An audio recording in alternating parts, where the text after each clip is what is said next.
Listo, muy buenos días y bienvenidos a el segundo video, la segunda clase de recursividad en Python. Recordemos que ayer estuvimos hablando que la recursividad era una de las mayores herramientas para realizar programas. Cuando nos estábamos enfrentando a cierto tipo de problemas computacionales que muchas veces mediante algún esquema normal no éramos capaces de dar solución y que además en física y en matemáticas habían muchos problemas que tenían una naturaleza netamente recursiva. Entre ellos, déjenme, voy a abrir la presentación que utilicé de apoyo ayer. Esto está. Entre ellos, nosotros vimos que la definición de algunas operaciones como el factorial, la definición del determinante de una matriz,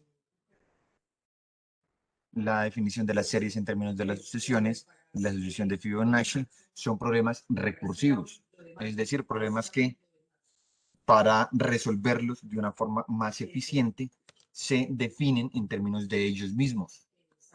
Entonces, un factor, un determinante, yo lo puedo definir por una matriz de tamaño n como una ecuación larga, pero de forma más sencilla la defino un determinante como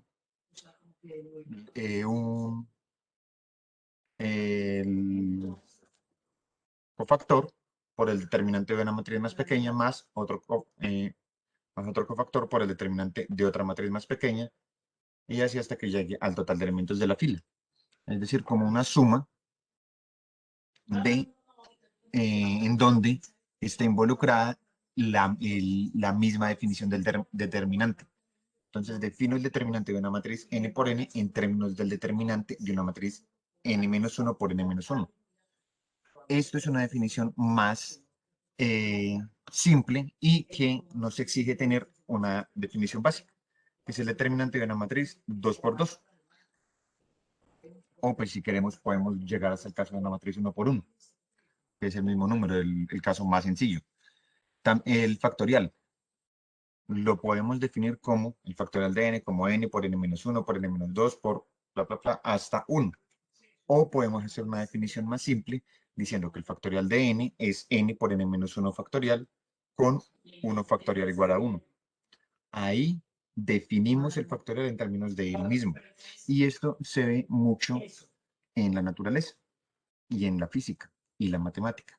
Las funciones de Hermite, de Laguerre, de Bessel, los armónicos y las psicométricas confluentes se definen en términos de esas mismas funciones de un grado más bajo. Y estas funciones de grado más bajo se pueden dar como ciertas expresiones analíticas. Entonces, para calcular una hipergeométrica confluente de un grado alto, se puede hacer una definición recursiva. Problemas de organización y búsqueda, generación de caos por desdoblamiento de periodos, eso es recursividad porque el comportamiento en un sistema, en un momento de un sistema, depende de su mismo comportamiento anteriormente. Los fractales y todo esto, ¿a qué nos dirige? A un paradigma en diseño de algoritmos, que era el de dividir en ceras, dividir el problema en problemas más pequeños que se puedan solucionar. Y hablando de eso, nosotros vimos que había un esquema de recursión simple donde dentro de la definición de la función, acá como les dije, esto tenemos que identarlo adecuadamente. Ahí se cometió un error. Decíamos una pregunta. Si se cumplía el caso base y en esa condición se retornaba un valor, o si no, se hacían unas operaciones llamando una vez o varias, una vez, en este caso de recursión simple, en recursión múltiple,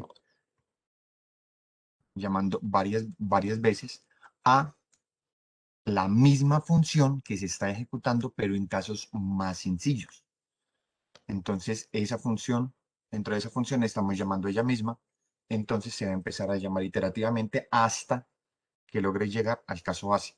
Siempre decíamos, tiene que ser un caso más simple para que en algún momento llegue al caso base.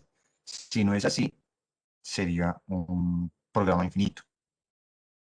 Vimos el ejemplo del factorial, en el cual si está en el caso base retorna 1 y si no retorna n por el factorial de n menos 1, que también se puede definir como una función lambda. Vimos el método de Euclides para el MCD, que era mucho más sencillo hacerlo de esta manera. La serie Fibonacci. También vimos cómo calcular el término enésimo de esta serie. Y para este caso teníamos que definir dos casos base porque la función llamaba no solo el caso más simple, sino a los dos casos anteriores más simples. Entonces, a lo último iba a llegar a llamado a dos valores, al valor 0 y al valor 1. También vimos cómo calcular los factores primos de un número y dejamos como ejercicio realizar un programa de la torre de Hanoi. Hoy vamos a resolver esto y ver otros detalles adicionales.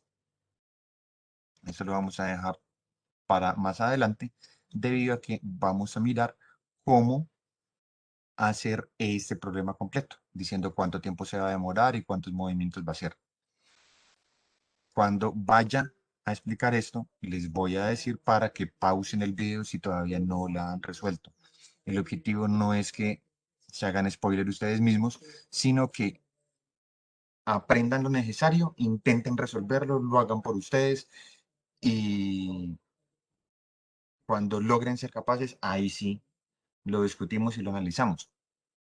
Y puede que no puedan a la primera, intenten.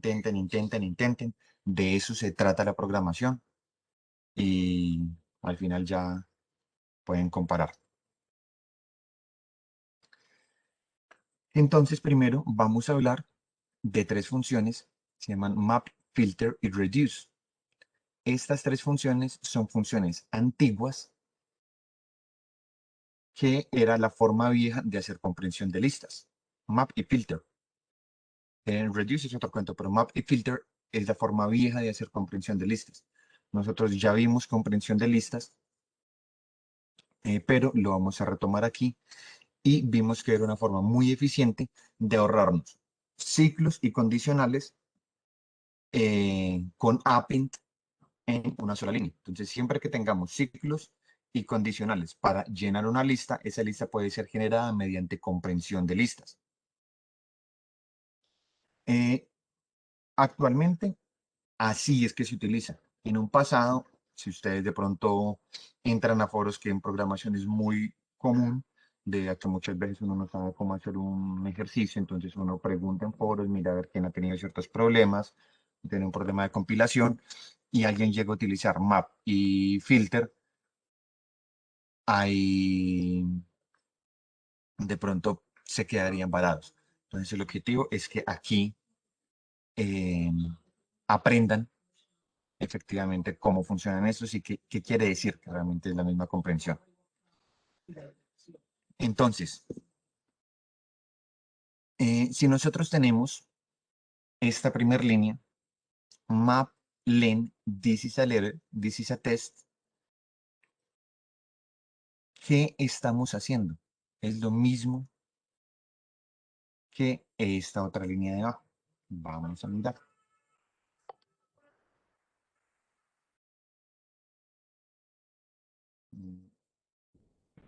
Entonces, acá vamos a ver si es que ya lo tenía.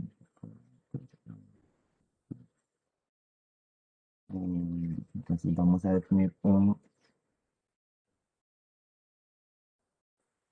Miremos esta línea de acá.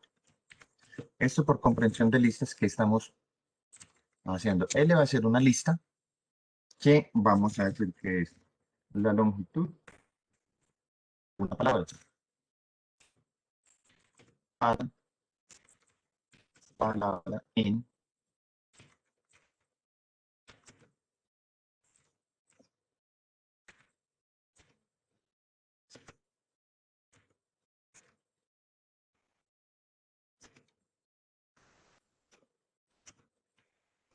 Primero vamos a entender esto, que es lo que ya habíamos visto anteriormente.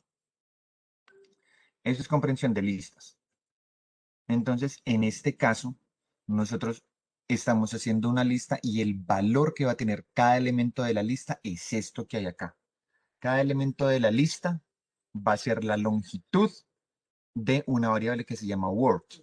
Sin embargo, después podemos modificar ciertas opciones como lo que tiene que cumplirse en esta expresión o cuántas veces se tiene que repetir. Entonces, acá decimos ponemos una sintaxis parecida a lo que serían los for o los if. En este caso está solamente el for. Entonces, ¿qué estamos diciendo? Para word in esta lista. ¿Ahí qué quiere decir? Esto es equivalente a nosotros poner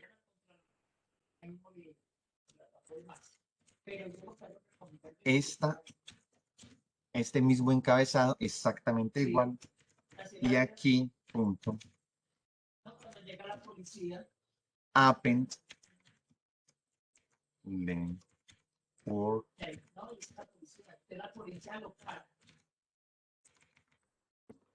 Estas tres líneas hacen lo mismo que esta sola línea. Si nosotros aquí definimos una lista vacía y le decimos haga un ciclo for, donde word va cambiando en estas 4 palabras, la primera vez que se repite, word va a valer this. Y le decimos que a la lista L le haga el elemento que sea la longitud de word, que sería la longitud de this. Entonces es 1, 2, 3, 4. Le va a añadir el elemento 4. En la segunda vez que se repite, va a valer is, entonces va a añadir 2, luego 1 y luego 4. Esto hace exactamente lo mismo. Le decimos que le va a añadir esto cambiando word en esto de acá. Entonces, eso es lo que nosotros veíamos que era comprensión de listas. Y aquí imprimimos L, vean lo que me saldría. Ay, qué pena. Pero ¿qué situación era? ¿Qué situación era, hermana? 4, 2, 1, 4. Si nosotros ahora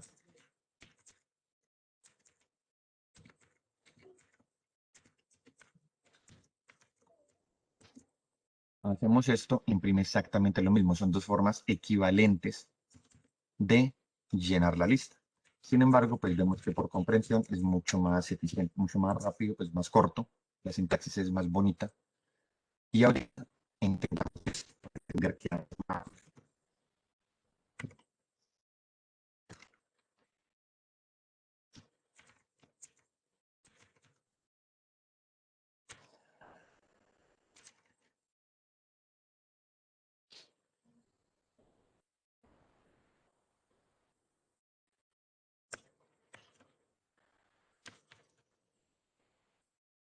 Creo que aquí me falta un list, si no estoy mal.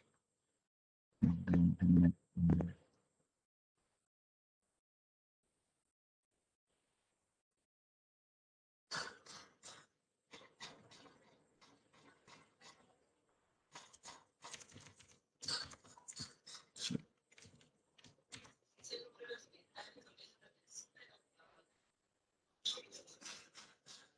Ajá.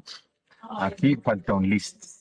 Entonces aquí le va a decir que L va a ser una lista que, va a haber dentro de la lista. Una función map. Esto, ¿a qué les puedo acordar? Cuando yo les decía range de 5, el range es un rango. El range yo lo utilizo en for cuando yo quiero que algo vaya cambiando.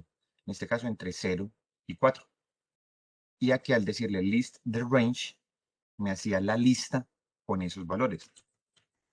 Esto es lo mismo. El map me da ciertos valores, pero no guardados en lista, sino esos valores. Al decirle list de esto, me guarda en una lista el resultado de esos valores.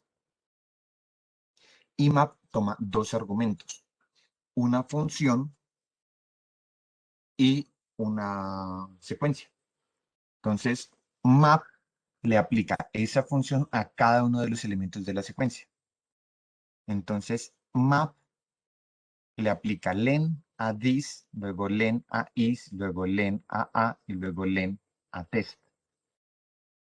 Y y dice que ella encontró esos cuatro valores.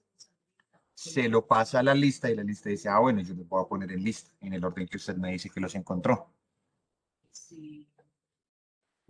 Aquí da la misma respuesta.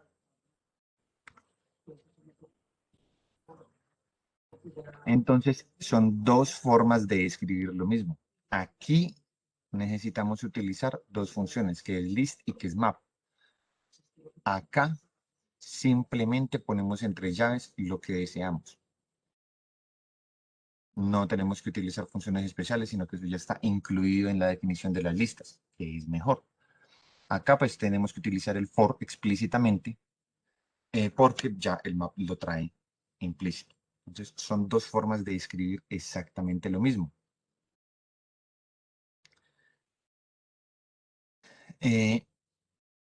Sin embargo, ¿cuál es el inconveniente? Que acá nosotros podemos escribir cualquier función, cualquier expresión. ¿Y qué sucede si nosotros hacemos esto?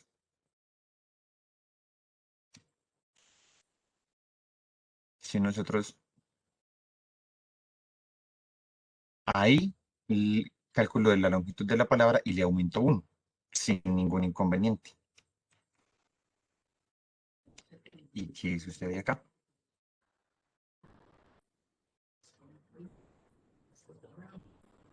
Saca error, porque le estamos diciendo esta función más 1 y él no sabe sumar enteros con funciones. Aquí le aplicamos la función a Word, nos arrojó un número y lo sumamos con 1. Aquí, ¿qué tendríamos que hacer? Definir una función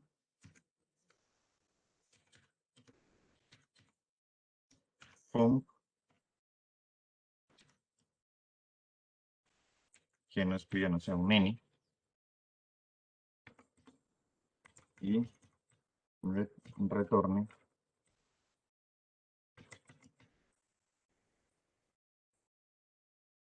la longitud de n más 1, lo que nosotros deseamos, y esta función ponerla aquí, porque si no es así, no funciona el map. Ese es el problema con este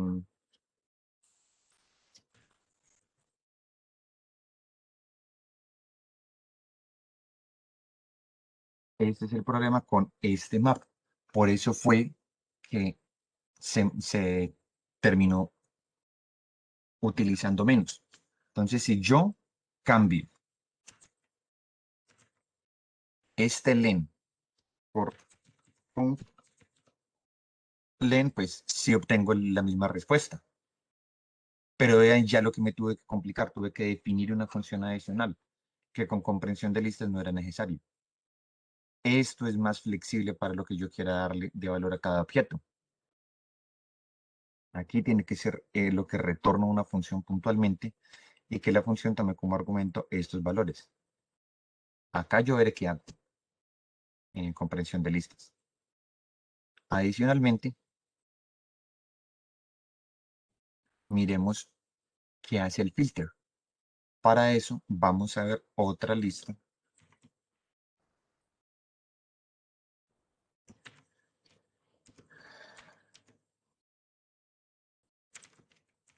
Entonces ponemos Word for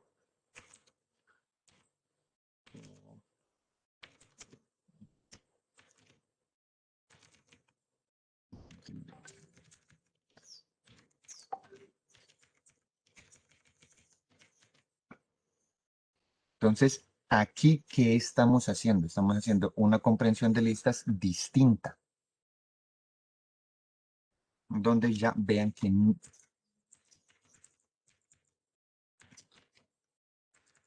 además,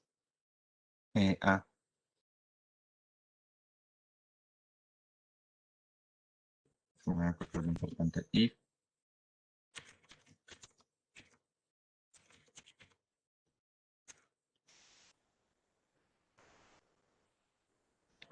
una comprensión de listas distinta, donde vean que además del for que teníamos antes, le estamos poniendo un condicional. Incluso podemos no decir la palabra, sino para que sea casi igual. Entonces aquí, en L, le estamos diciendo que me guarde la longitud de la palabra para cada una de esas 4 palabras. En M le decimos que haga eso y le ponemos al final un if. Si la longitud de la palabra es mayor que 2. Esto, ¿cómo lo haríamos de otra forma? Cuando ponemos un if al final, es como si nosotros, después de este for, pusiéramos ese mismo if. Vean que en este caso aquí no tenemos que poner 2 puntos. Lo escribimos de forma continua, pero es equivalente a nosotros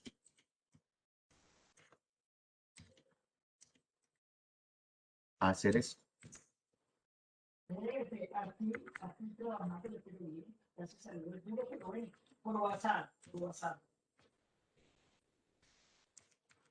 Si nosotros... No, espera. Lo que pasa es que yo le he estado dando lo que usted me dijo porque está para decirle de las estampillas para los Entonces, aquí que es, en este es un for que va corriendo sobre los mismos términos, pero antes de añadirlos a la lista, se pregunta si una condición se cumple. Ahí solamente nos guardaría la longitud de la primera palabra y la última, porque son las únicas que son mayores a 2. Si le decimos mayor a 1, ya nos va a guardar la primera, la tercera y la última, que es 4. Perdón, la primera, la segunda y la última, que es 4, 2, 4. Entonces, comprensión de listas es for con if y up. Eso se reduce en una sola línea, en donde ponemos el término que le vamos a poner dentro del append, ponemos el for, el encabezado sin los 2 puntos, y después el encabezado del if.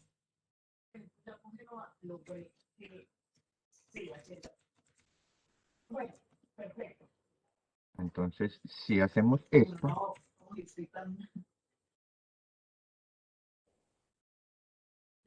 4,4, y si lo ponemos mayor a 1, 4, 2, 4. Perfecto. Entonces, esto es lo que nosotros habíamos visto, que era comprensión de listas, que vimos que era muy útil. Que nuevamente, como les digo, no es algo que si no utilizan, no es que no sepan programar, que es que sea fundamental, no. Simplemente es una de las formas de escribir más corto, de hacer programas que no ocupen tanto espacio, que no sean tan densos. Porque lo que yo escribo en una sola línea aquí en el renglón 9, sin utilizar comprensión de listas, empleo 1, 2, 3, 4 renglones. Que si eso lo vamos sumando con otras listas que definamos, otras opciones, otras cosas que le tengamos que poner al programa, ahí es donde vemos que nos estamos ahorrando con comprensión de listas mucho espacio. Pero esto, ¿cómo se hacía antes? Se tenía que hacer esta línea. Entonces, analicemos eso. Ahí, ¿qué estamos diciendo? M va a ser una lista, pero no le decimos de una mapa, sino de un mapa, sino de un filtro que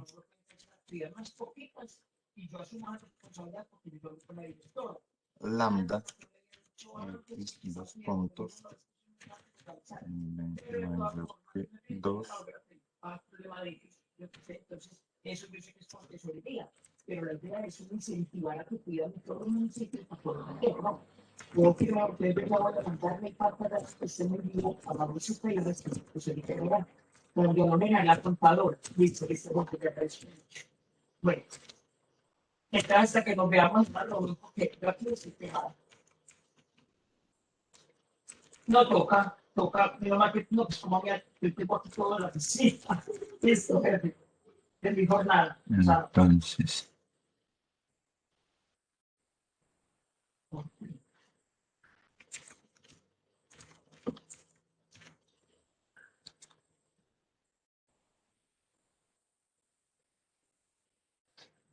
aquí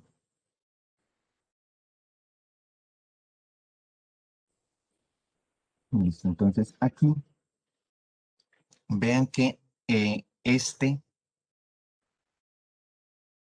esta función filter me arrojó fue las palabras. Es como si nosotros no le hubiéramos dicho len, sino así, palabra. Qué pena.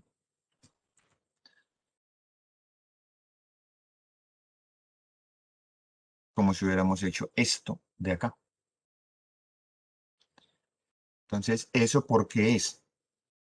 Porque el filter lo que hace es filtrar. Al decirle al filter, nos filtra de acuerdo a una función lambda que le definamos acá, estos elementos. No les va a hacer ninguna operación, simplemente los va a aplicarles esta función y los que cumplan va a filtrarlos. Entonces, esta función lambda es una función que tiene que arrojar verdadero o falso. Es una función lambda que toma un argumento X y le calcula el len. Es decir, toma como argumento una secuencia, le calcula el len y mira si es mayor que 2. Si es mayor que 2 da true, si es menor que 2, si no, da false. Entonces arroja una lista con los que cumplen esta función. ¿Qué tendríamos que hacer nosotros para poder hacer este len de acá? Pues ahí tendríamos que venirnos acá. Después de hacer, para hacer esta misma línea 9, pero con los métodos antiguos, primero tenemos que filtrar esta lista inicial con el filter, quitando las que no cumplan esta condición, pues dada por una función que nos la arroja en lista, y luego aplicarle un map.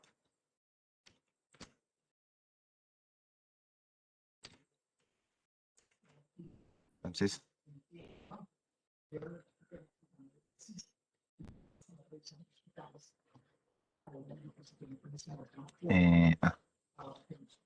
len, este no está definido, por eso me está molestando, len.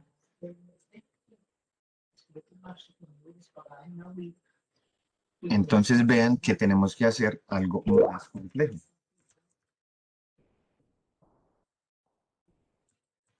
Primero, filtrarla con esta función de filtro y luego decirle que me construya otra lista diferente aplicándole un map a esa lista que acabamos de construir con la función len. Entonces, hay muchas más limitaciones. Esto nos hace pensar de una forma distinta. O sea, ya no puede, no, si queremos simplificar los for con los if, ya tendríamos que pensar es en términos de cómo lo vamos a filtrar y luego qué función definida le vamos a aplicar a esa lista. Entonces son pasos más, tener más pasos intermedios, los cuales de una sola vez los podemos resolver con comprensión de listas. Entonces, si queremos que sea una lista filtrada, que funciona como un filtro, le ponemos simplemente word, entonces me va a dar exactamente esta misma variable. Que si queremos modificarla, que sea la variable filtrada pero duplicada por 2, que si le queremos aplicar una función particular, lo podemos hacer sin ningún inconveniente. La comprensión de listas es mucho más flexible. Entonces, si en algún momento encuentran map y filter, sepan que filtra lo que tenga una secuencia a partir del resultado de verdadero o falso de una función lambda. Y map aplica una función, que pues también puede ser una función lambda o una función cualquiera, a una secuencia. Y si le decimos list de ese map o list de ese filtro, nos va a dar una lista. Aquí, por comprensión de listas, vean que la estructura es la siguiente. Esto de acá es lo que vamos a darle el append a cada una de los, pues a la lista, a cada uno de los elementos, lo que va a ser cada elemento, siempre y cuando cumpla la condición que le ponemos al final y teniendo en cuenta que de elemento a elemento va a estar cambiando de acuerdo a lo que diga este for. Entonces siempre pensamos como si fuera un encabezado de este for, luego como si siguiera este if y adentro un append con esto. Eso es comprensión de listas. Es esta misma sintaxis que tenemos aquí.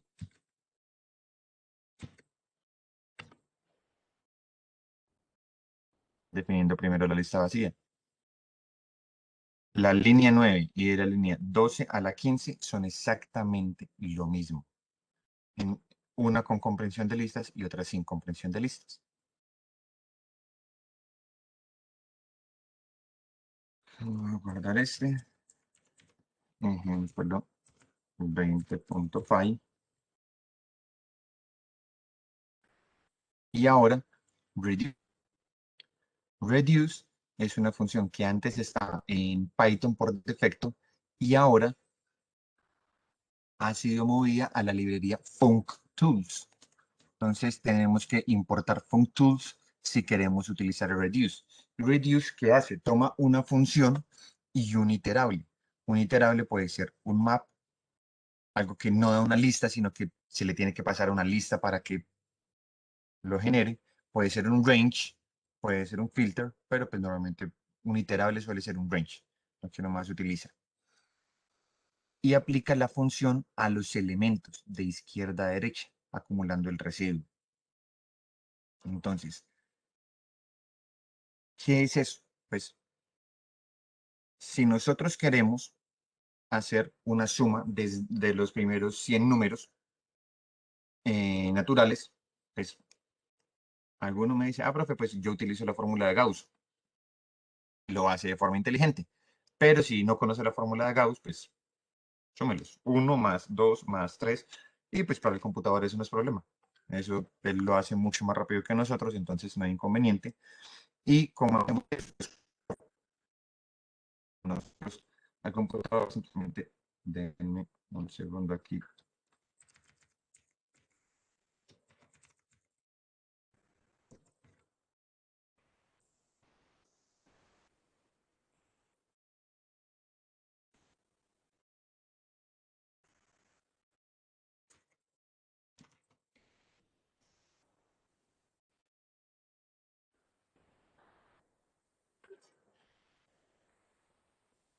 Entonces vamos a definir la variable total, que le vamos a asignar 0, y le vamos a decir for y in range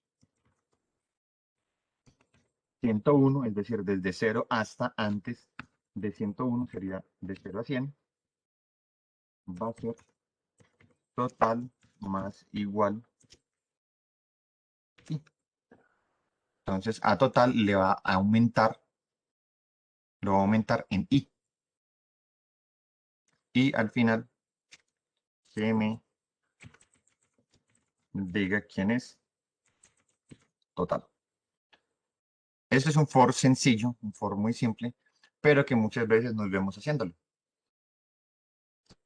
¿Por qué? Básicamente esto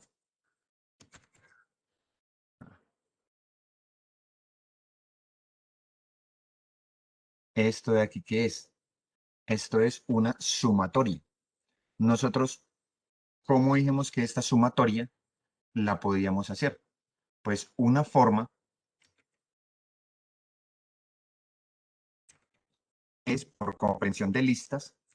Entonces, en comprensión de listas, ¿qué queremos eh, hacer? Vamos a querer guardar cada uno de los elementos y para y en range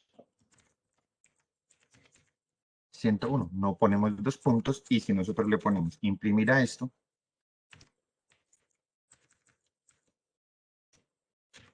no va a imprimir un número, va a imprimir una lista. ¿Y esa lista de qué es? Pues de los números i de 0 hasta antes de 101. Y nosotros decíamos que aquí aplicábamos la función sum para hacer la suma. Entonces nosotros decíamos que así podemos hacer una sumatoria. Entonces estamos generando la lista de todos los elementos y luego haciendo el total. Sin embargo, hay una forma más simple de hacerlo con esta función de functools. Bueno, más simple o más compleja, ya pues depende de cada uno, simplemente una forma diferente que de todas formas es corta, que reduce lo que hace es que le decimos en qué rango y qué función. Entonces, ¿cuál es la sintaxis que le tenemos que poner a este reduce? Nosotros vamos a decir aquí una variable suma que sea la función reduce. Nuevamente, pues, si vamos a utilizarla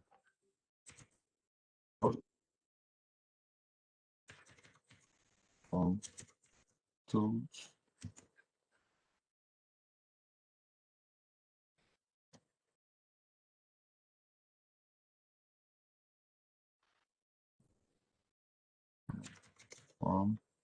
Con tools. Import reduce. Entonces, de la librería .tools, importeme reduce. Y en reduce voy a decirle una función lambda que va a tomar dos argumentos, xy. Y la función va a retornar la suma de ellos. Range de 101. ¿Qué hace el reduce? El reduce dice listo. Me tiene que pasar una función lambda de dos argumentos. El primer argumento es empiezo en 0 y luego lo asigno al resultado anterior que tenga. Y el segundo elemento lo va cambiando en este. Entonces hagamos esto, print suma, para que miremos antes de explicar que si el resultado que es, da 5050, el mismo resultado. Entonces, ¿qué está haciendo? Inicialmente es 0 y y es el primer valor de este range, que es 0. Entonces 0 más 0, 0. Luego range cambió a 1 y el valor que tenía anterior de 0 más 0, pues es 0. Entonces 0 más el valor del range, 1. 0 más 1 es 1. El siguiente valor del range es 2. Entonces 1 más 2. Eso nos da 3. Entonces ahorita 3 más el siguiente valor del range, 3. Y así sucesivamente. Es una suma acumulativa. Entonces se acumula en esta variable y esta es la que pasa el valor del range. Entonces, estas dos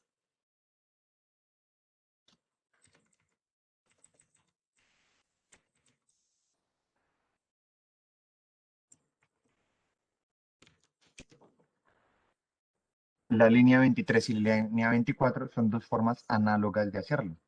Acá estamos utilizando una función de functools y tenemos que definir una función lambda. Aquí por comprensión de listas podemos utilizar toda la potencia de la comprensión de listas, pero para dar cada uno de los elementos de la lista que se genera para sumarla. Aquí en Reduce no estamos generando una lista. Simplemente se va a ir almacenando el valor poco a poco, lo cual lo hace más ligero.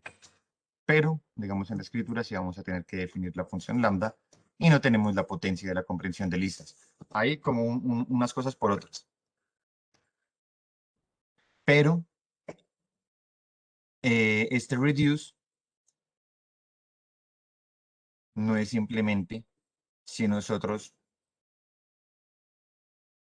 queremos hacer sumas. En este caso vale así, sino que si quisiéramos hacer un producto, que aquí ya no sería la suma de los elementos, sino el producto de los mismos.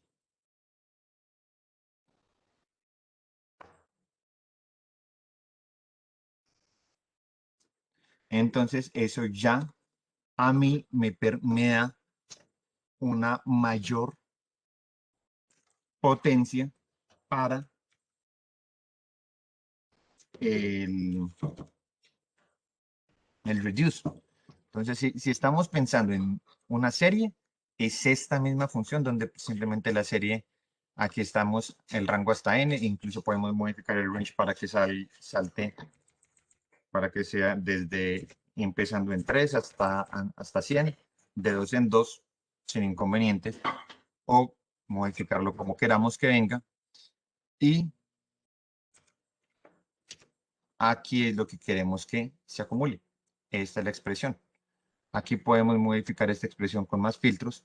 Sin embargo, aquí los va a sumar, porque pues vamos a tener cada uno de estos elementos. Si los queremos modificar, hacer algo entre estos elementos, pues tendríamos que mirar cómo acceder a cada elemento de la lista para hacer lo que deseamos.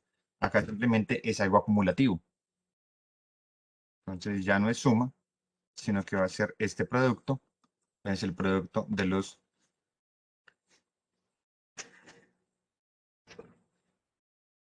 Este es el resultado, el producto de los 100 primeros, pues del 3 hasta 100, saltando de 2 en 2, o acá simplemente el producto de los 100 primeros números. La productoria de I desde 0 hasta 100. Tiene que ser desde 1 porque si no 0 por cualquier cosa da 0, listo. Esta es la productoria desde I, desde 1 hasta 100. Entonces, pues, esto nos está dando más flexibilidades si queremos trabajar, estamos pensando en productorias, multiplicatorias o algo que sea iterable, que se vaya acumulando el resultado a partir de una función lambda. Podemos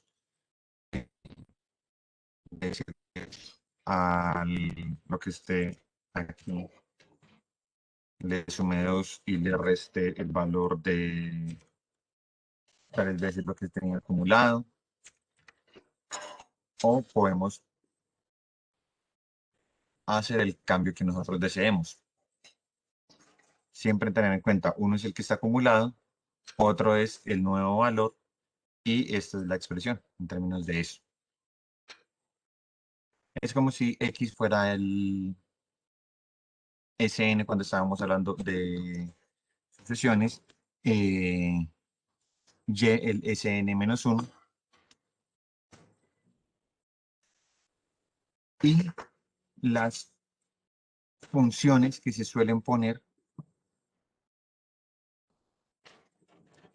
al reduce no siempre son funciones lambda, no siempre son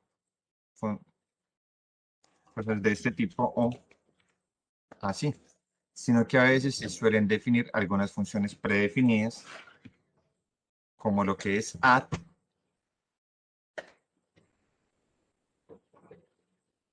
eh,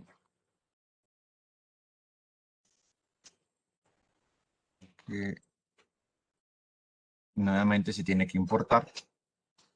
Entonces, from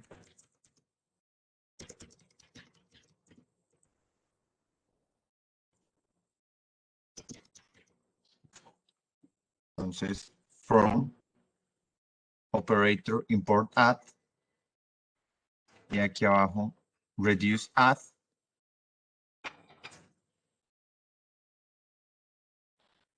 y ¿qué podemos importar acá? Pues si nos venimos a internet, ¿qué hay en operator? La documentación de Python y aquí nos dice las operaciones que hay. Entonces podemos utilizar las que tengan dos elementos. Entonces add que suma los dos elementos, and que hace A y B.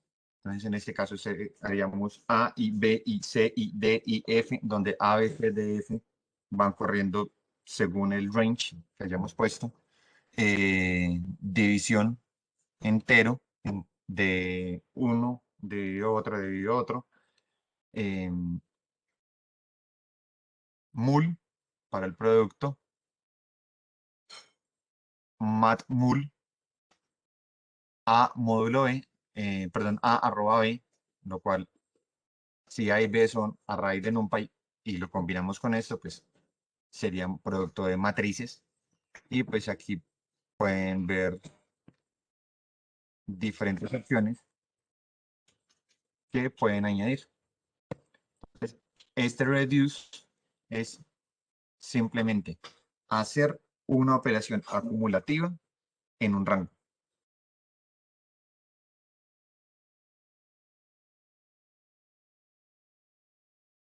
Y pues todas estas funciones son como opciones, pero de todas maneras uno no tiene que ponerse a buscarlas en internet porque se construyen con funciones lambda simples.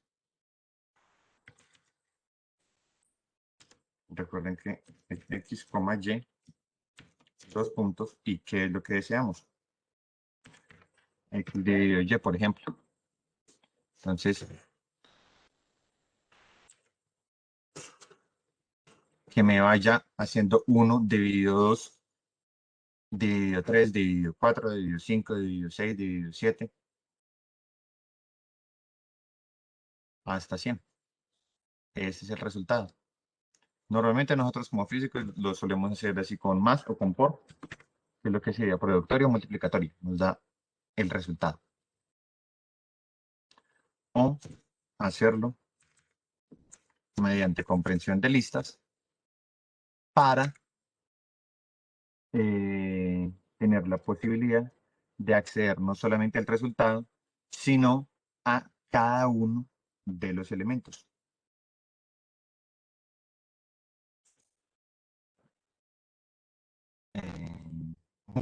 Podemos importarla de operator aquí.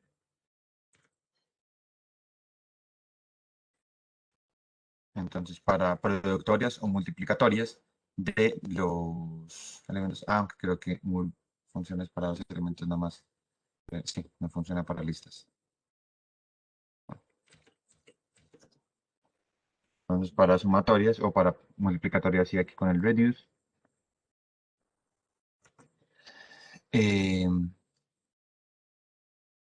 Lo podemos hacer, digamos, de esta manera. Comprensión de listas y reduce. Si encuentran map y filter, eso es la forma vieja de hacerla. Ahora, hasta ahí, si desean, les recomiendo que detengan un momento el video y vuelvan a revisar, vuelvan a repasar, se pongan a hacer ejemplos, digan, bueno, entonces yo como voy a construir un reduce, entonces, ¿qué quiero hacer en el reduce? ¿Qué quiero que haga? Aunque pues igual, digamos, es básicamente ya es algo iterable. cámbienlo, mírenlo, corrobórenlo con la calculadora si es lo que quieren. Pueden utilizar una función externa que hayan definido, el factorial, entonces que ese lambda calcule el factorial de x y lo divida entre el factorial de y, que sería, digamos, factorial, pues debidamente definido el factorial antes.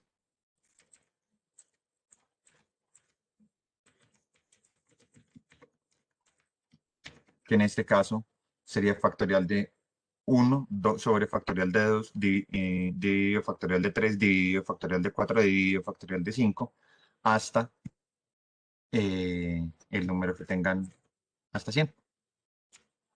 Entonces ya para que vayan explorando ustedes y más que esto para que piensen cómo hacer comprensión de listas, que es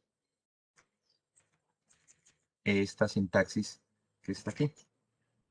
Que la revisen, que la entiendan, que la modifiquen. Entonces aquí puse, por ejemplo, que cambiar en eso. Por acá podemos poner también que cambie en un range de 100 y que esto sea, pongámosle i, porque ya no va a ser una palabra.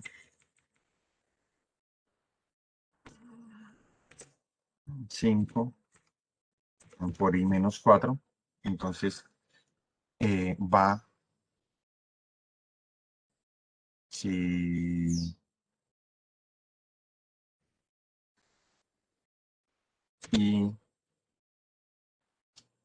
módulo 2 igual a 0. Entonces, por ejemplo, aquí va cambiando y desde 0 hasta 100, hasta 99 y se pregunta si i es par, es decir, si el módulo entre i y 2 es 0,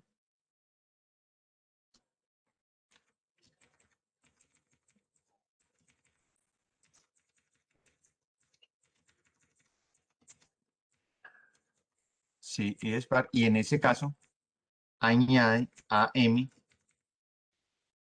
este valor, 5 por i menos 4.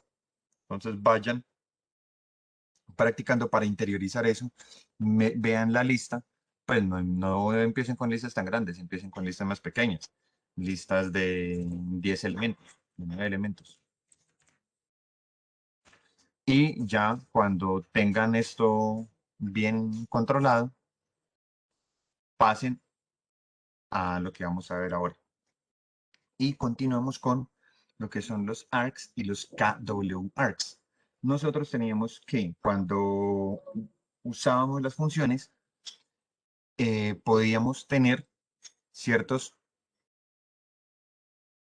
argumentos que eran normales y ciertos argumentos que llamábamos argumentos de palabra clave. Los argumentos de palabra clave decíamos que era una palabra, un nombre de una variable igualada a un valor. Entonces eran opcionales, se debían de poner al final y si el usuario no los daba, y si sí los daba, se cambiaba ese valor. Entonces, esto aquí en un ejemplo de la clase anterior, en el ejemplo 19, tenía algo al final, algo que vamos a utilizar. Entonces, una pregunta que surge. Cuando yo utilizo la función print, yo le puedo pasar un solo argumento e imprime ese argumento. O le paso n argumentos separados por coma y todos ellos van a ser impresos en pantalla. Los keywords arguments, que es ent y sep, nosotros ya sabemos cómo funcionan, y file. Entonces, son argumentos de keywords arguments que van al final, pero yo cómo hago para que esa misma función sepa que antes de los keywords arguments pueden haber 1, 2, 3, 5, 10, 50 argumentos y todos ellos le deben hacer lo mismo, todos ellos son un mismo tipo de argumentos, que el segundo argumento no es el valor del separador y el tercero no es el valor de int, sino que si no tienen el keyword argument, todos van a ser del mismo tipo. Ahí, ¿de qué forma print se da cuenta? ¿Cómo yo hago una función de ese tipo? Es decir, una función a la que yo le pueda pasar uno o n argumentos y entienda que todos esos son de un mismo tipo de argumentos, son algo semejante. Y que eso no entre en conflicto con set y con ent, es decir, con los keyword arguments. ¿Yo cómo puedo hacer eso para una función mía? Para eso están los asterisco args, que son argumentos de una función precedidos de un algoritmo al momento de definir la función. Estos son argumentos sin palabra clave, especiales. Estos argumentos args lo que hacen es que me generan para mi función una tupla que guarda todos los argumentos que se le pasen a la función separados por coma. Y deben ir de los argumentos normales, que son llamados los posicionales. Y sí es importante el orden en que se pase. Y no se puede utilizar igualación para los argumentos posicionales. Entonces,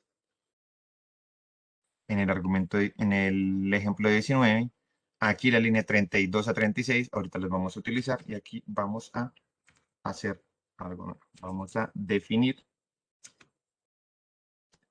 una función que sea mi función y le vamos a decir que tiene un args y que sea una función sencilla que imprima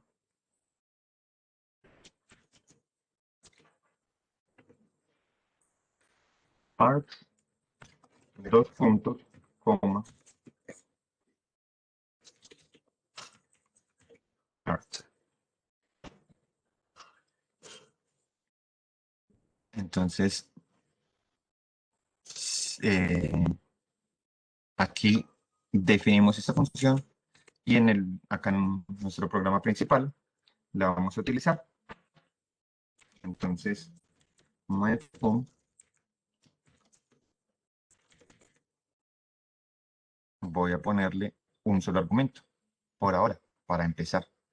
Tienen que estar conectando al kernel.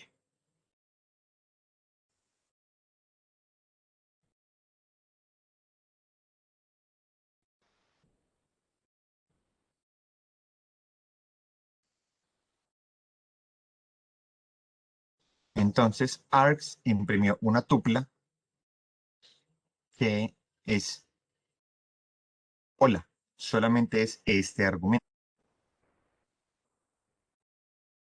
¿Qué sucede si yo aquí le paso mundo? Me imprime hola, coma mundo.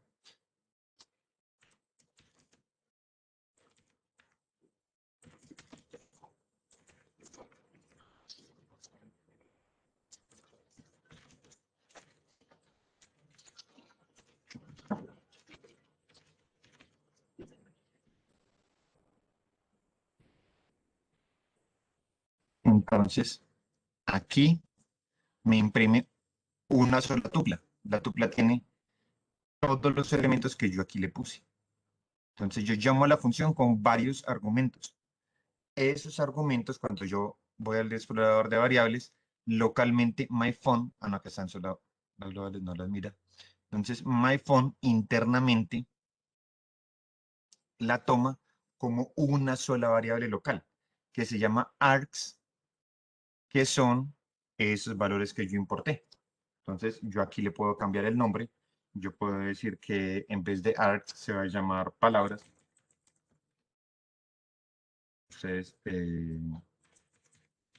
cadena, coma, palabras. Y acá que me imprima cadena, palabras. Entonces, aquí que me dice, toma dos argumentos de la función. El primer argumento es posicional. es decir, un argumento normal. Voy a ponerle aquí en mayúsculas sostenidas, arg, dos puntos, espacio, y luego los siguientes argumentos van a ser los mismos que yo tenía antes. Si ejecutamos, me está imprimiendo cadena, coma, palabras. Es decir, en cadena tiene este valor y en palabras tiene esta tupla, para que lo veamos mejor.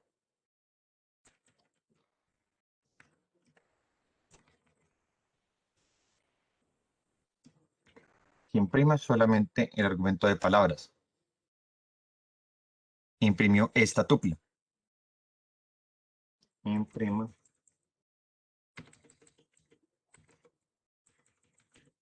cadena. Ah, y aquí podemos tener otros argumentos cadena, que n, que lo que sea. En este caso, ¿cuántos es el mínimo de argumentos que debería tener mi función? 3. El primero en cadena se guarda, el segundo en n, el tercero va a ser el primer elemento de palabras. ¿Cuántos máximo? Todos los que sean. Primero en cadena, segundo en n y el tercero van a ser ítems de palabras. Entonces, es decir, dejémoslo así. Y aquí la cadena. Palabras, en este caso, ya vemos que imprime es la tupla.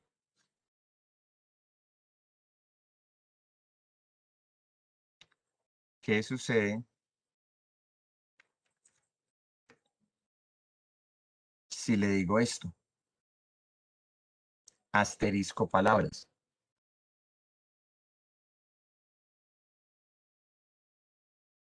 Al decirle asterisco palabras, vean que me imprimió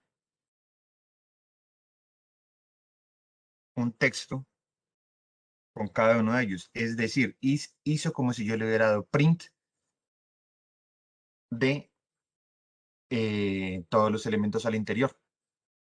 Es decir, yo ya cuando pongo asterisco palabras, ya le estoy pasando el valor como tal de toda la tupla, cada uno de los elementos. Esto es tal cual como si yo hubiera cogido y hubiera hecho esto.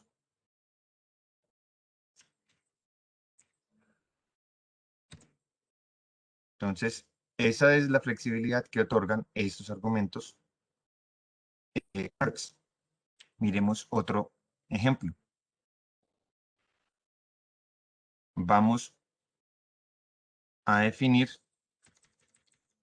una función que tenga un argumento que se llame nums. En este caso vamos a definir una variable prod que va a ser 1 y for y nums, dos puntos, prod igual y return prod.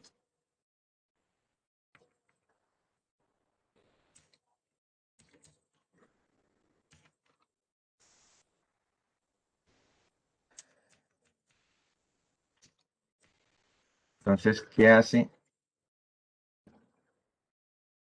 Aquí es una función con retorno, entonces voy a decirle que me imprima este valor. Entonces, ¿qué estoy haciendo? Al ingresar a la función asume una variable llamada prod que le da el valor de 1 y luego empieza un ciclo. For i in nums. Nums es una tupla. Esto es tal cual como si yo le hubiera hecho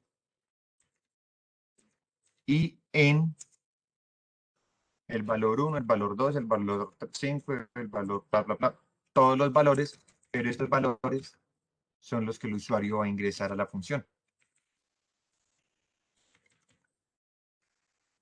Entonces, lo que antes hacíamos pidiendo que el usuario ingresara una lista, y esa lista decíamos in nums, que nums hubiera sido, digamos, una lista, ahora son argumentos especiales donde ya el usuario no tiene que ingresar la lista, así de 1,2,3,54 para aquí. Esto sería como antes lo hubiéramos hecho, por medio de listas. Sino, ahorita tenemos la facilidad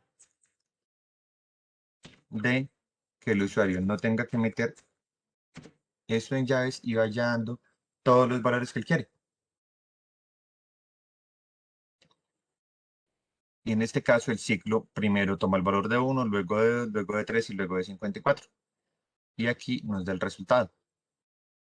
Tenemos el 54 para que vean que funciona bien.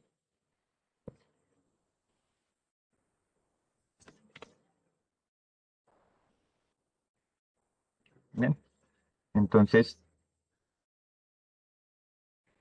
esto lo podemos hacer. Sin embargo, hay una forma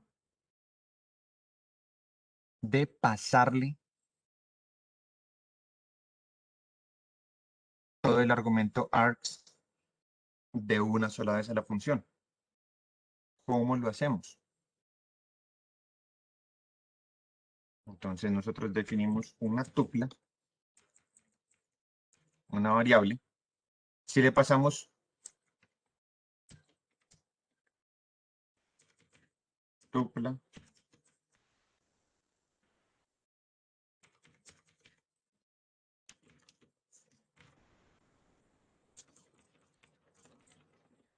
si nosotros hacemos esto, toda esta tupla va a ser el primer elemento de la tupla que recibe el programa. Pero nosotros queremos es que al definir esta tupla que sea la misma, que sea análogo a hacer esto. ¿Cómo lo hacemos? Le ponemos asterisco aquí a esta variable. Entonces nosotros podemos definir una tupla y le ponemos myFun y el argumento que toma que sea esa tupla que nosotros queremos pasarle. Y funciona exactamente igual. Entonces, voy a poner abajo. Son exactamente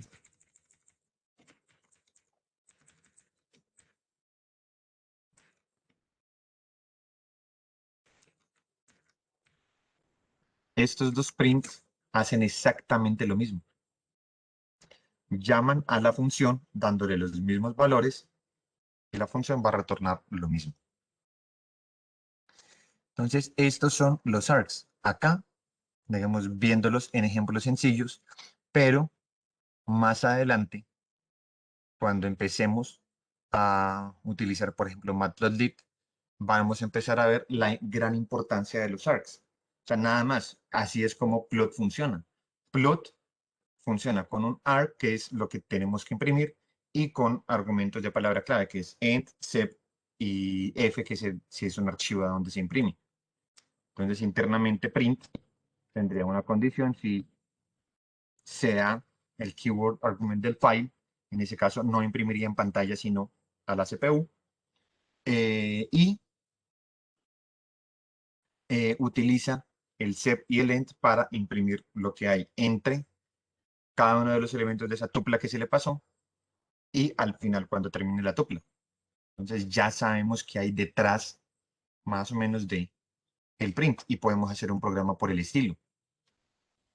Un programa que yo le pueda pasar un número o n números o n variables y haga lo mismo. Entonces podemos, no sé, hacer un programa para administrar una tienda o algo de los ejemplos que hemos hecho, pero que no funcione pasándole una lista o pasándole una serie finita de elementos predefinidos o el número de elementos, y el número es una lista normalmente, sino que podemos hacerlo así, que se le pase un elemento o 10 elementos espaciados por coma y él lo identifique. Estos son los args, pero ¿qué son los KW-args? Entonces, un argumento precedido de dos asteriscos al momento de definir la función es un KW-arg. Un KW-arg es un argumento con palabra clave. Keyword argument, pero pues especial. Entonces, estos argumentos KW se guardan en un diccionario que guarda todos los argumentos que se le pasen a la función separados por coma e igualados a una llave. Y deben ir después de los args. Importa el orden y no se puede utilizar igualación para los argumentos posicionales. Entonces, cuando yo quiero que el usuario haga algo similar a lo que se hace con un arg, que es que me ingrese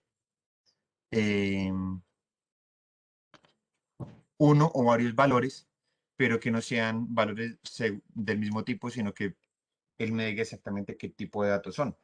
Entonces, que él me pueda pasar simplemente para, digamos, una función que administre una tienda, que me va a pasar la información de productos, pero que no me diga simplemente 500, 5,5,40, que a mí no me dicen nada de esos números, sino que me diga precio 500, unidades disponibles 5, unidades a surtir 40.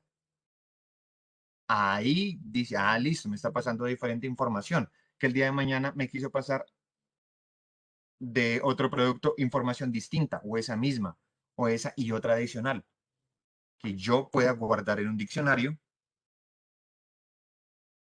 en las llaves, esas palabras que me dio él, y en el valor, esos números que me dijo. Y el cómo se les pasa a la función, como hacemos con una keyword argument normal. La palabra igual al valor. Entonces, esto ya es una forma de utilizar los diccionarios de manera muy eficiente.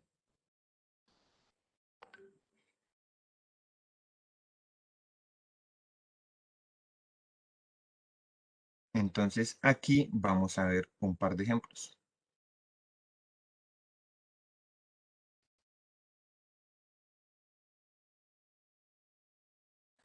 Este lo vamos a comentar.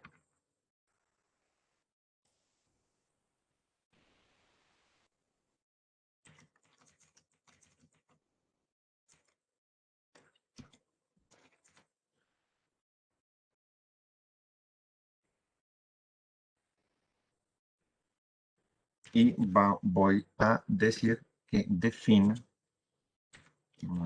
form 2, que va a ser args y asterisco asterisco k2 args. Y esto me va a hacer print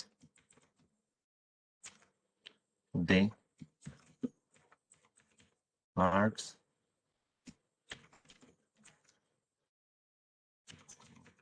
args.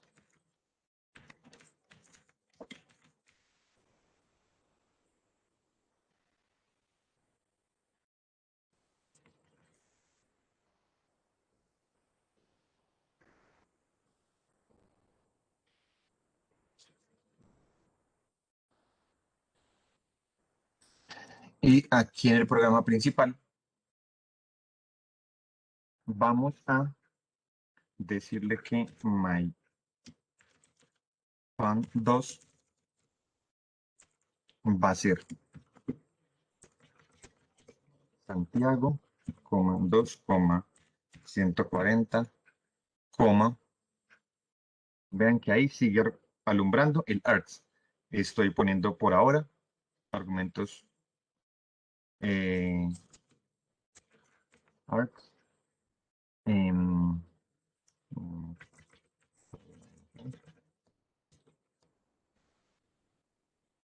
coma, profesores igual. Ahí lo estoy poniendo como si fuera un argumento de palabra clave y ya se alumbró el ARCS. Profesores 5, cursos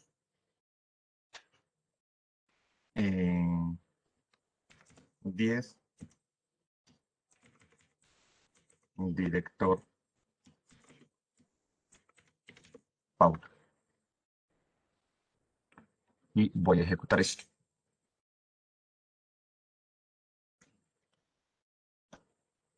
Me dice que ARCS, ¿qué es? ARCS es una tupla, que el primer elemento es una cadena que es Santiago, el segundo es un número 2, el segundo 140 y el tercero programación.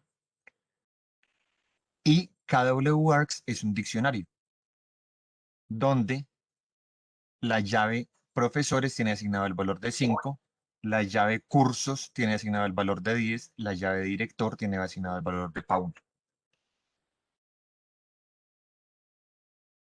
Y si le quito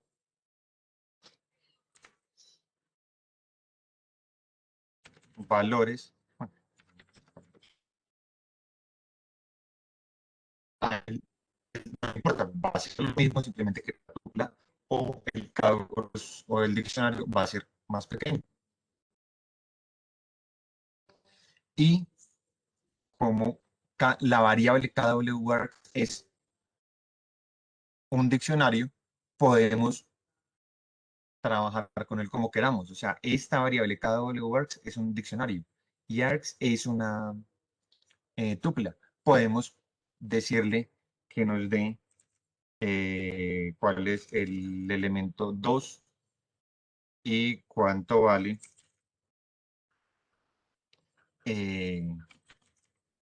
cursos.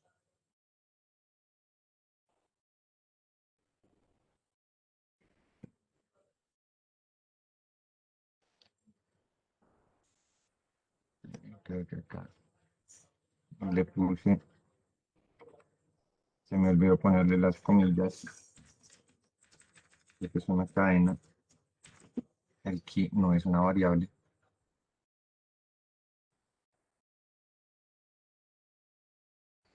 Entonces, podemos hacerlo tal cual como manejamos tuplas y como manejamos diccionarios. Y tal como podemos hacer eso, también podemos utilizar todos los métodos que tienen las tuplas, que tienen las secuencias y que tienen los diccionarios. Pues las secuencias, porque tanto las tuplas como los diccionarios son secuencias. Entonces, ¿qué podemos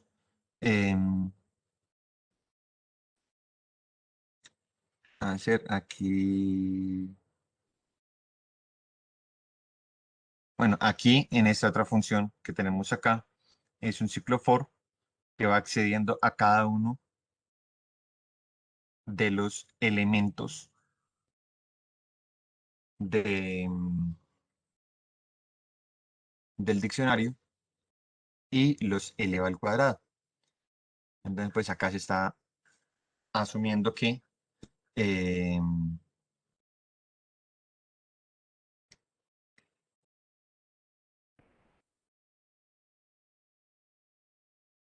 todos los elementos serían.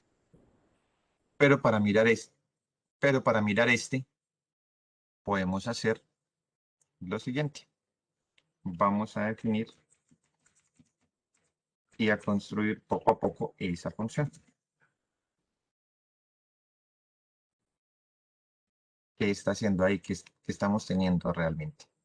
Entonces vamos a definir la función prod, que simplemente va a tomar KW, una variable que se llama KWARC,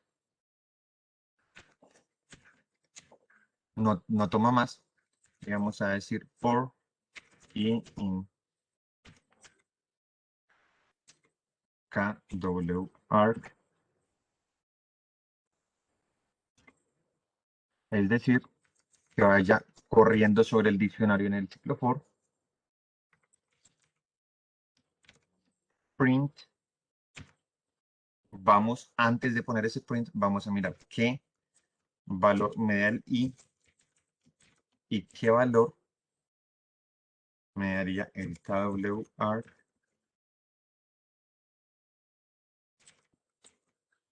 de i. Esto pongámoslo que me diga i igual a este.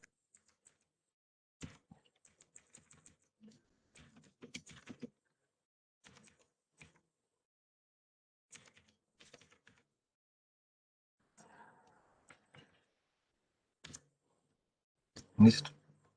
Vamos a pedirle que nos diga eso.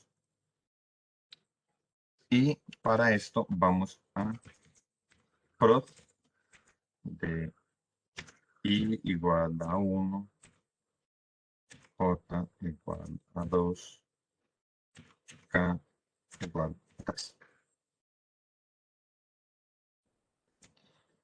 Entonces, lo que tengamos aquí como llave es sobre lo que va a estar iterando. Va a ser este.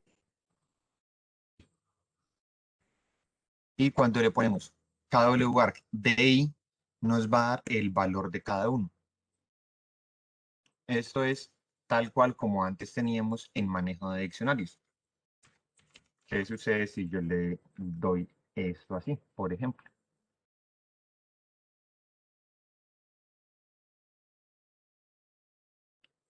Vean que no me lo permite. Aquí yo necesito pasarle un key que sea una palabra. Y las palabras tampoco se las paso entre comillas. Vean que las estoy escribiendo como si fuera un keyword argument, una palabra normal. Entonces, primera,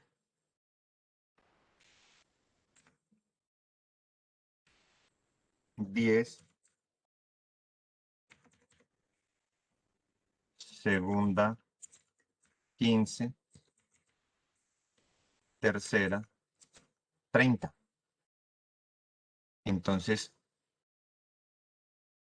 la primera llave es primera, la segunda llave es segunda, la tercera llave es tercera, y cada uno de los valores son estos. Entonces, ¿qué estaba haciendo este programa de acá? Me va a decir una impresión con formato que la llave y al cuadrado es igual a el valor del kart al cuadrado. Entonces,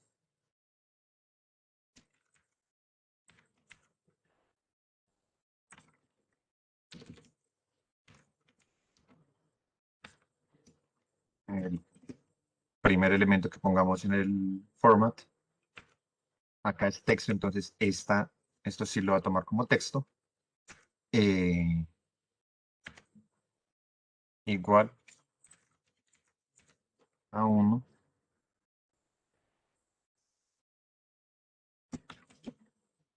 punto format y coma que r w arc de i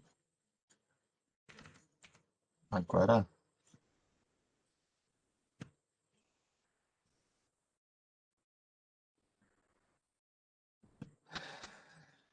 Entonces va corriendo sobre cada uno de los elementos del diccionario y en cada uno de ellos nos dice que la llave, gorrito, 2, es decir, al cuadrado, igual a, y ahí se hace la operación. Entonces, primera al cuadrado igual a 100, segunda al cuadrado igual a 225, tercera al cuadrado igual a 900. Y si aquí le ponemos otra keyword, pues él va a hacer un paso más en el ciclo, porque el diccionario va a ser más grande y va a tener otra impresión. Entonces, esto nos da más flexibilidad en las funciones. Y cuando nosotros tenemos funciones con args, kwargs, argumentos predefinidos y argumentos normales, tenemos que saber exactamente en qué orden las definimos y en qué orden las vamos. Entonces, aquí he definido una función rápidamente, en donde simplemente le estamos diciendo que va a tomar dos argumentos normales que van a ser A y B, va a tomar un argumento keyword que va a ser predefinido, que va a tomar el valor de 5, va a tomar unos argumentos args, que les voy a llamar D, y unos kwargs, que les voy a llamar E. Y me va a imprimir cada uno de ellos, para yo saber qué está guardando en cada uno. Voy a definir una tupla, que va a ser esta. Voy a definir este diccionario y voy a utilizar este llamado de la función. Y vean que todo corresponde como debería. Entonces, 1 y 2 son A y B. C es este valor de 1, pongámoslo 10. Vamos a ejecutar. La tupla y el diccionario. ¿Qué sucede si yo no le doy este valor de 10?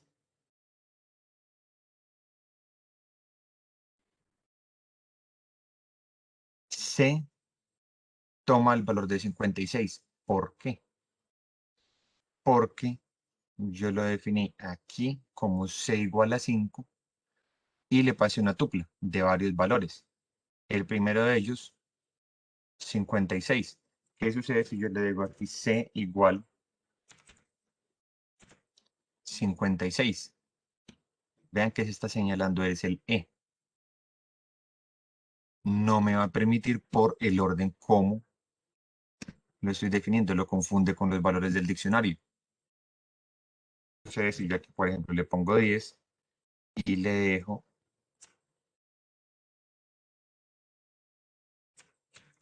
estos valores así de la tupla?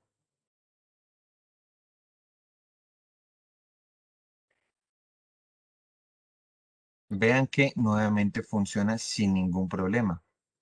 ¿Qué pasa? Y los iguala de manera adecuada. Aquí, pues para pasar KW arguments, no ponemos comillas de cadena y en vez de 2 puntos ponemos igual.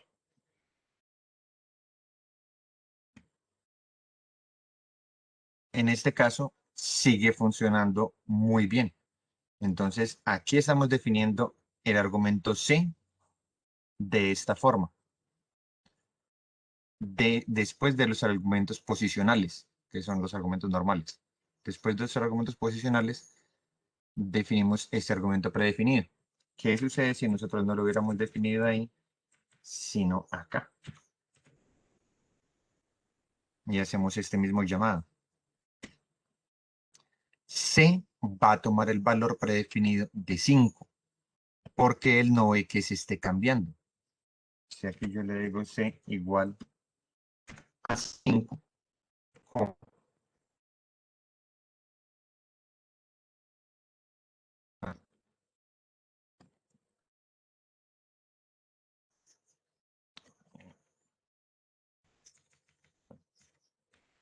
me pone un problema.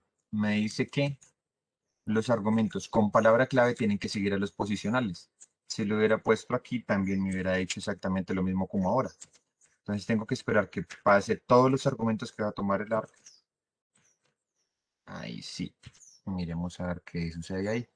Acá bueno, 5 no, sino un valor distinto de 10.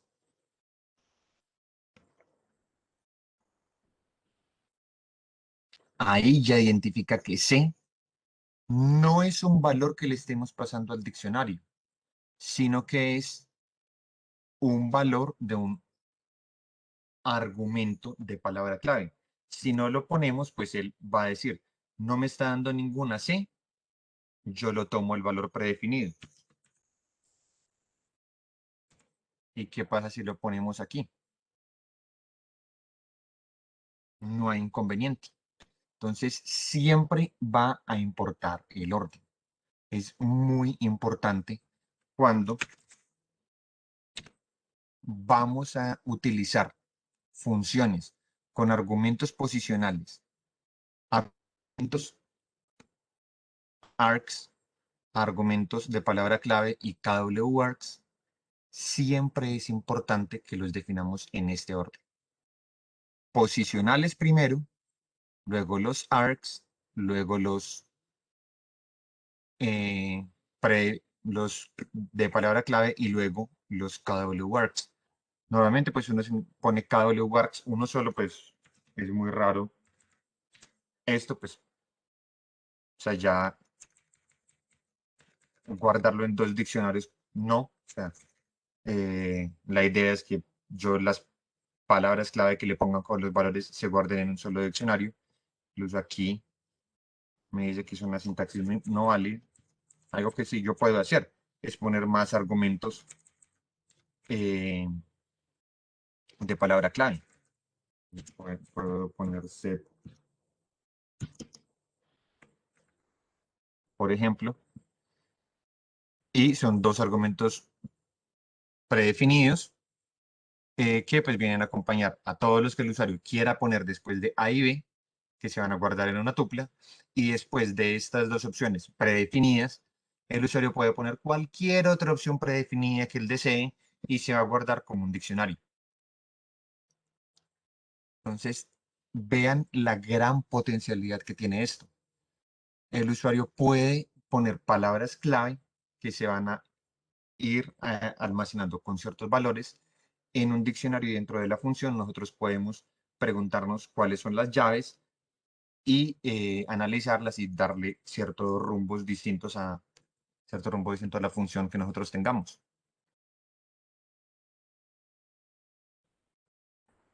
Entonces, aquí es básicamente para que lo practiquen, para que hagan ejemplos, para que miren qué provecho le pueden sacar a esto. O sea, ya con esta función así, ya ven cómo se asignan y pues yo qué voy a hacer con un diccionario, con una variable predefinida, con una tupla y con ciertos argumentos posicionales, lo que quiera.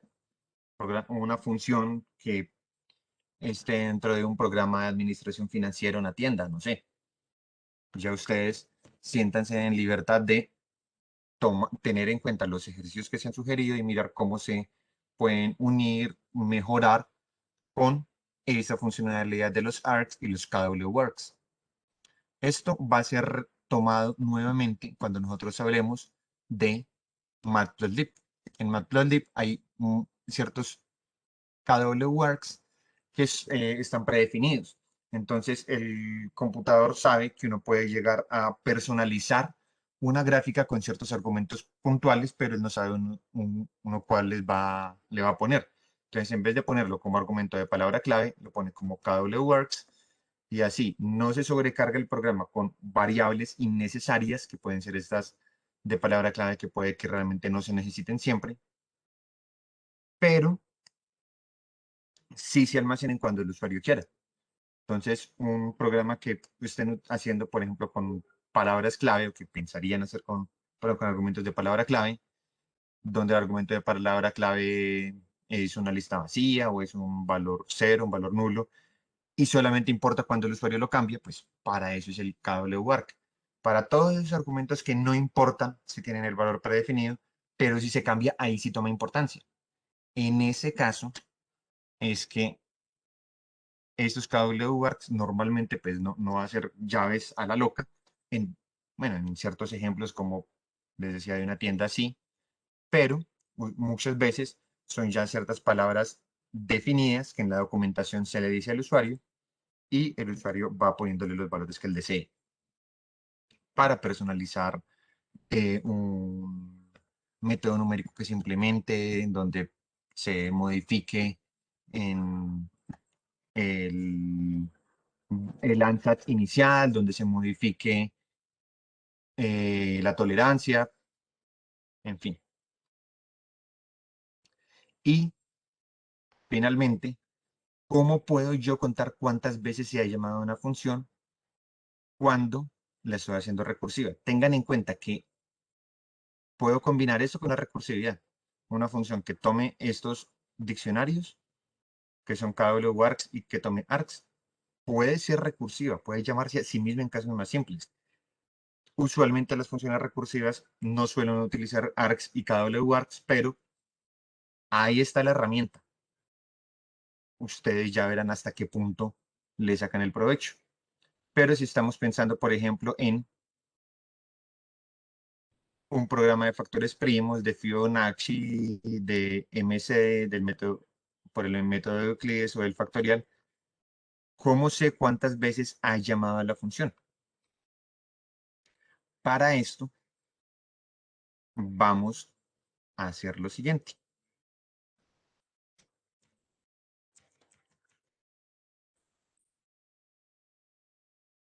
Vamos a abrir esta de factorial y lo vamos a modificar.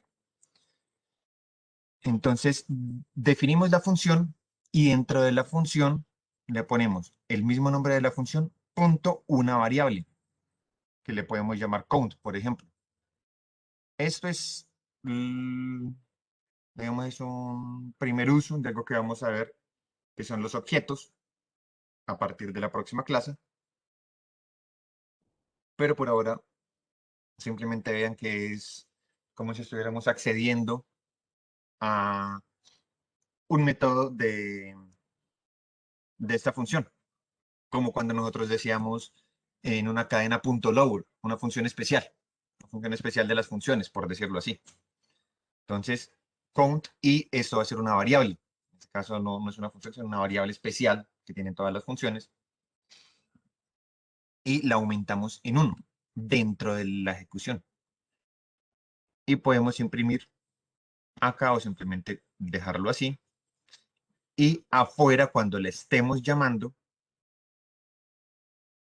nosotros vamos a asignar el valor inicial a 0 y luego vamos a imprimir su valor. Entonces, vamos a decir aquí dentro del factorial, antes de que se pregunte esto, vamos a decirle factorial punto count más igual 1. Y aquí el factorial es imprima print se realizaron, coma,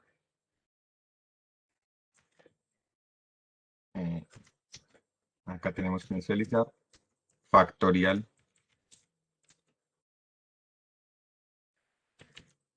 punto count igual a 0, se realizaron el valor que tenga esta variable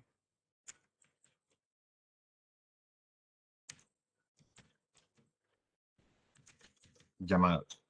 Y entre esto que le estamos dando el primer valor y el momento donde en donde le sacamos el valor, que es este count, tenemos que utilizar la función, pues ahí es donde va a contar. Entonces, esto lo tenemos que correr para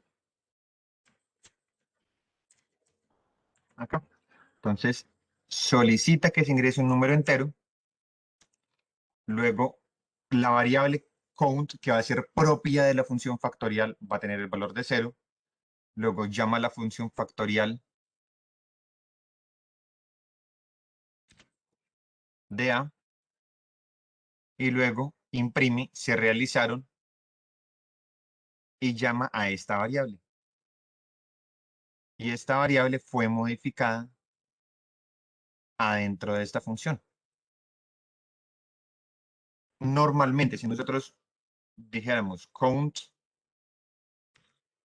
0 y count, este es un count que vale 0 aquí localmente y esta otra count de acá va a ser otra variable local que dentro de factorial cada vez que se llame va a intentar aumentarlo en 1, pero él no va a saber porque antes no la conocía. Entonces va a sacar error. Y aquí sería este mismo 0, no es la de arriba que genera error. Entonces, por eso,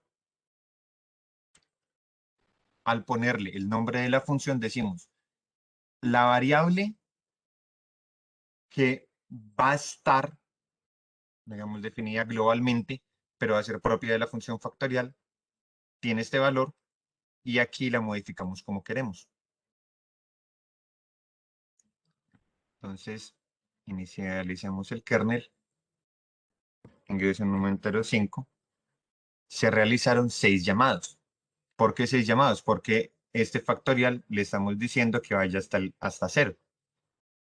Entonces, 5 por 4 por 3 por 2 por 1 por 0. Pues hasta el caso de 0. Si lo hiciéramos aquí 1,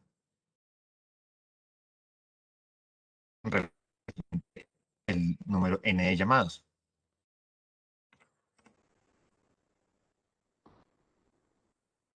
Dando la misma respuesta. Entonces, aquí sabemos cuántas veces llama una función en este MCE. Entonces, aquí Euclides punto contar, no tiene que llamarse siempre count, podemos ponerle el nombre que queramos, aumentélo en 1. Aquí, eso sí, el mismo nombre, lo inicializamos en 0 y que después de que diga esto, print llamado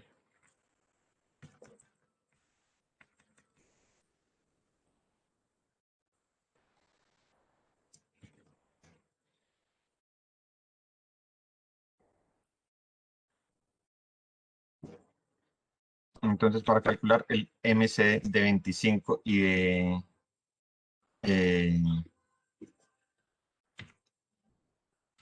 10, ¿cuántos llamados hace?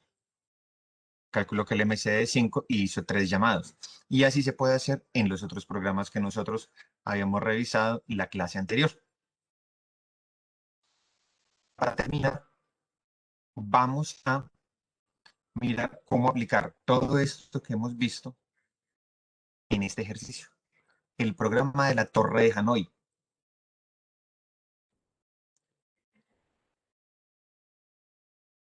Aquí es que les pido, si no lo han realizado, paren el video, intenten hacerlo y luego lo retoman.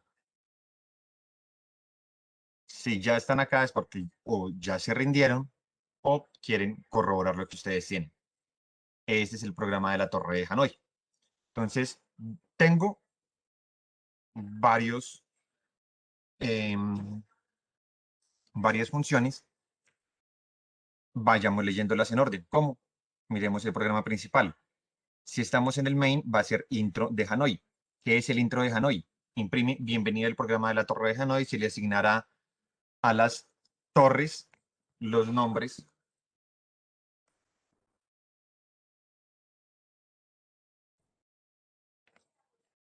A, B y C, donde A es la torre de origen, donde está inicialmente esto, B es la de destino y C la intermedia. Que si la torre es, que si lo tenemos en otro lado, pues ya sabemos el programa cómo entiende. A, origen, B, destino, C, intermedio. A continuación nos ingresará el número de discos y le diremos cómo resolverla. Entonces, luego N se le asigna leer leer entero, que es una función que yo hice acá, algo simple, utilizando try and except para asegurar de que el usuario sí ingrese un entero. El mensaje de error, y luego imprime su torre está dispuesta de la siguiente manera. Y un pequeño disco que muestra cómo es una esquemita de una torre de esta, diciendo cuál es cada uno de los discos. Porque el programa va a tomar como el disco 1 el de abajo y el N el de arriba.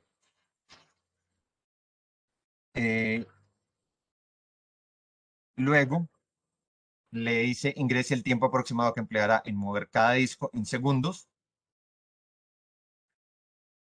y el mensaje de error, si no lo ingresa bien, ingresa un valor válido. Entonces ya el usuario ingresa el tiempo que se demora en mover cada disco. Luego, la variable count de mover disco se asigna en 0. Se usa la función mover torre y luego imprime. En total son tantos movimientos y se demora tantos segundos.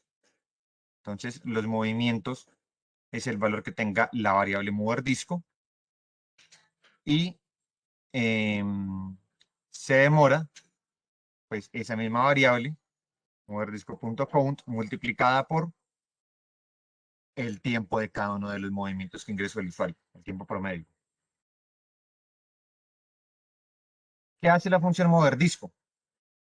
Mover disco ejecuta, cada vez que se ejecuta, le aumenta en 1 la variable de conteo y es la que le imprime en pantalla al usuario mover disco n, la variable que tenga acá, desde el pilar, la variable desde hacia hasta el pilar que se llama hacia.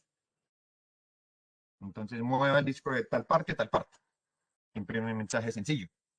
Entonces desde y hacia tengo que serían los que toman el valor de A, B o C, desde tal pilar hasta tal pilar.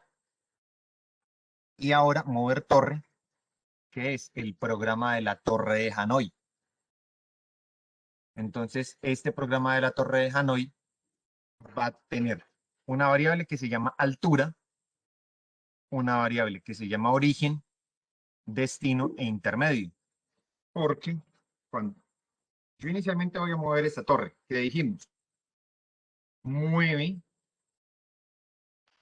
no toda la torre, sino uno menos de la torre, no hasta el de destino que era este, sino al intermedio.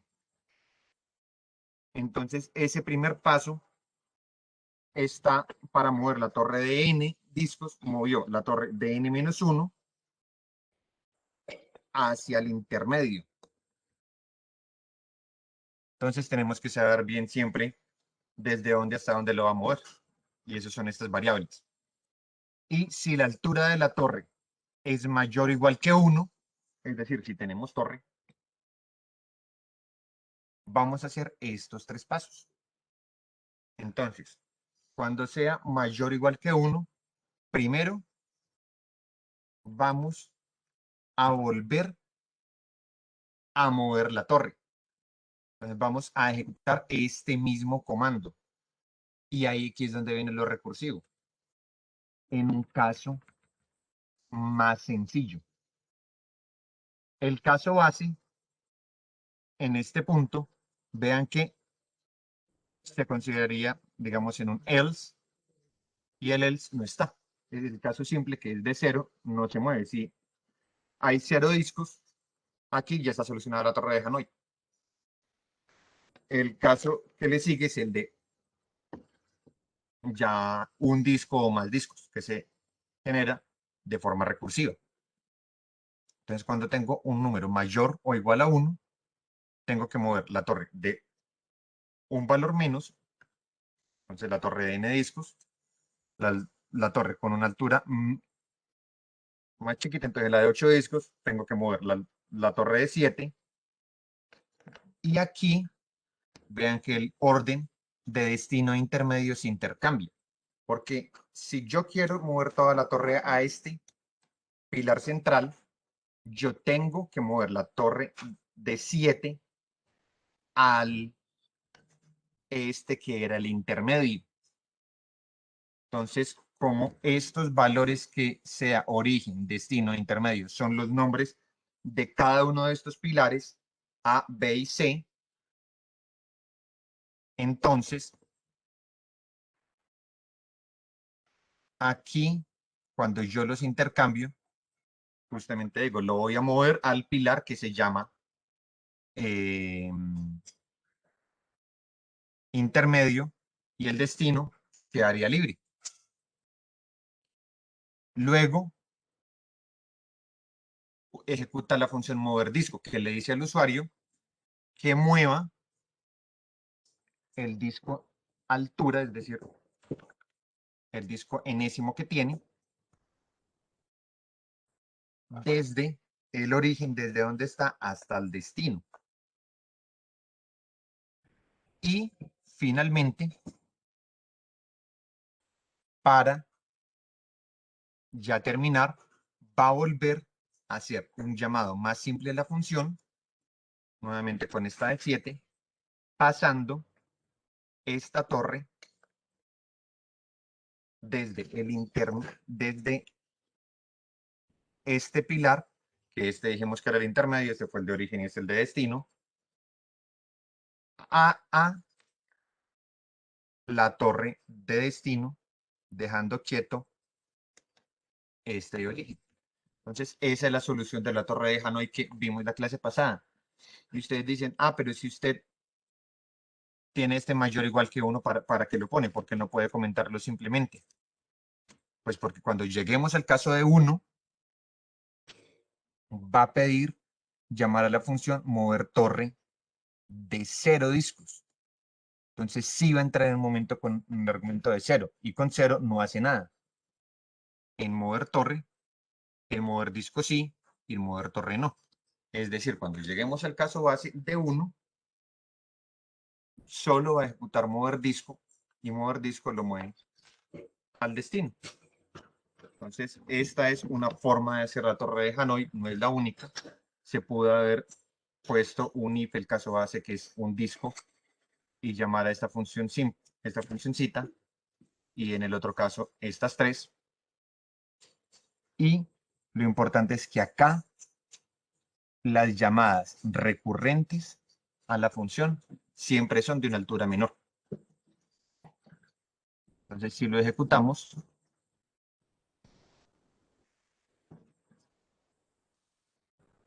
ingrese el número de discos. Vamos a decirle que tenemos una torre esta, de 8 discos. Me dice cómo están, cómo considera que son los discos. Aunque creo que acá le puse, al revés, era I. Sí, están ordenadas al revés.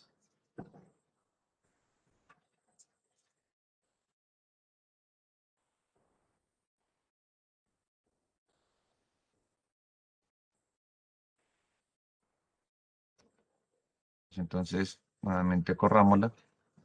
Entonces, 8 discos. Más o menos.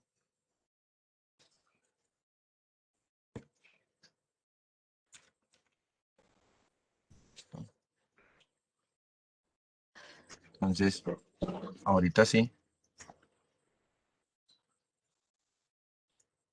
Ingrese el número de discos.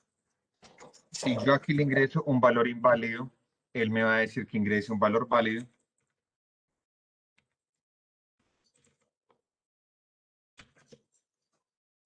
Donde pues veo que efectivamente es un programa pensado para un usuario. Le voy a ingresar 8 discos. Acá me dice que el disco 8 es este es el disco 1. Y el tiempo aproximado que me demoro en mover cada disco, en segundos, 1 segundo. Y me dice cómo tengo que hacer los movimientos. Entonces, inicialmente mueve el disco 1 desde el pilar A hasta el C, y luego el disco 2 desde el pilar. Así me va diciendo todas las órdenes, y al final me dice, en total son 255 movimientos y se demoraría 255 segundos, porque pues dije que era 1 segundo por movimiento. Y si queremos cambiar que los pilares no sean A, B y C, el nombre, pues acá simplemente le cambiamos el valor.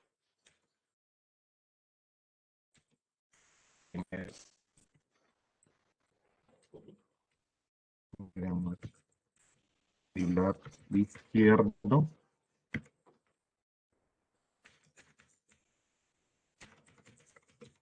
Pilar central.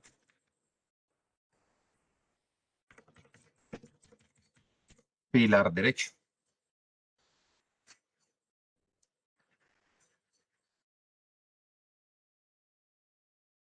y pongamos una de 7 discos que me demore 0.5 segundos en cada disco. No lo está dejando. No, 2 segundos en cada disco. Sí, le puse un float. En total son 127 movimientos y se demoraría 254 segundos para la torre de 7. Y aquí acabo de caer en cuenta que en este tiempo le puse leer entero. Realmente debería de ser leer flotante y